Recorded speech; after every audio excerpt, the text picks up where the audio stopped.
हिंदुओं के व्यवसायिक प्रतिष्ठानों पर जिस तरह से सुनियोजित हमले इस्लामिक कट्टरपंथी ताकतें बांग्लादेश में कर रही हैं, ये बहुत ही शर्मनाक और खतरनाक है। भारत को चौकन्ना रहना पड़ेगा और पूरी ताकत के साथ अपने अल्पसंख्यक हिंदू भाइयों के साथ पूरे देश को खड़ा होना पड़ेगा। किसी भी तरह से कोई बड़ी दुर्घटना ना हो, इसके लिए कूटनैतिक तौर पर, राजनीतिक तौर पर भारत को प्रयास करने पड़ेंगे। भारत का पक्ष और विपक्ष एक साथ इस मुद्दे पर खड़ा हुआ है और किसी भी हम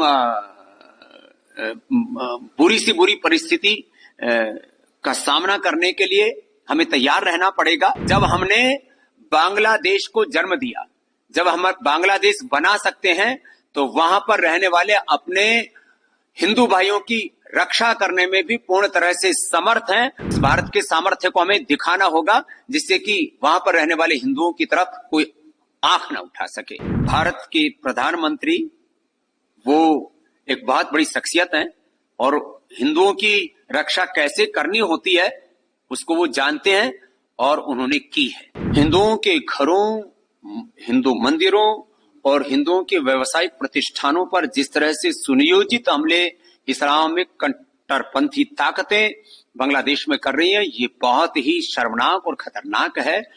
और मुझे तो आशंका है आगे वहां पर जो हमारे अल्पसंख्यक हिंदू भाई हैं, उनकी मां बहन बेटियों की इज्जत आबरू पर बात ना आ जाए।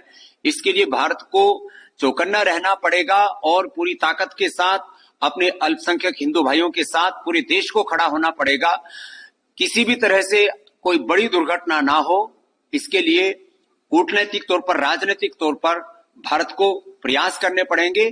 और मैं आश्वस्त हूं कि इस समय भारत के प्रधानमंत्री जो बहुत ही तेजस्वी हैं, यशस्वी हैं और पूरा हिंदुस्तान उनके साथ खड़ा हुआ है।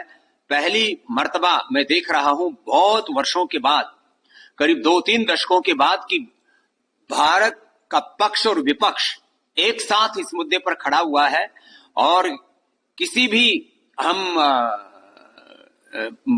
बुरी से बुरी परिस्थिति का सामना करने के लिए हमें तैयार रहना पड़ेगा और जरूरत पड़ने पर भारत को हस्तक्षेप भी यदि करना पड़े तो भी। जब हमने बांग्लादेश को जन्म दिया, जब हम बांग्लादेश बना सकते हैं, तो वहां पर रहने वाले अपने हिंदू भाइयों की रक्षा करने में भी पूर्ण तरह से समर्थ हैं और इस भारत के सामर्थ्य को हमें दिखाना होगा, जिससे कि वहां पर रहने वाले हिंदुओं की तरफ कोई आंख न उठा सके।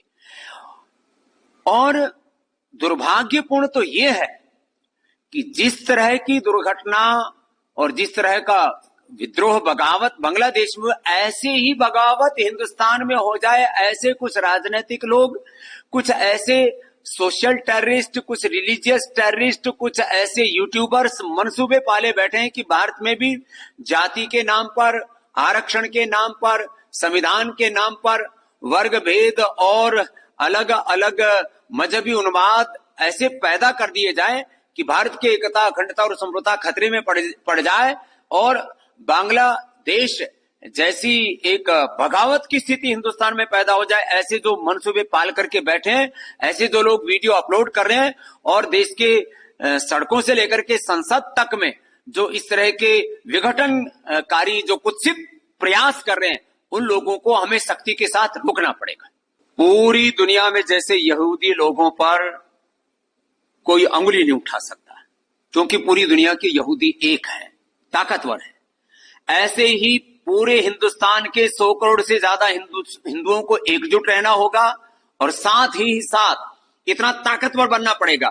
जब मुट्ठी भर यहूदी लोग ताकतवर होकर के और यूनाइट होकर के पूरी दुनिया में अपने आत्मसम्मान और स्वाभिमान की रक्षा कर सकते हैं, तो हम हिंदुओं को भी एकजुट होकर के अपने 100 करोड़ से अधिक हिंदुस्तानियों की और जो पूरी दुनिया में हमारे करोड़ों हिंदू जो अल्पसंख्यक हैं अलग अलग देशों में, वो भी करोड़ों की संख्या में, उनकी भी हमें रक्षा करने के लिए संगठित रहना पड़ेगा, प्रतिबद्ध रहना पड़ेगा और पूरी ताकत के साथ राजनीतिक तौर पर, राष्ट्रीय तौर पर और वैश्विक तौर पर उनके साथ खड़ा होना पड़ेगा। सरकार को हस्तक्षेप करना चाहिए।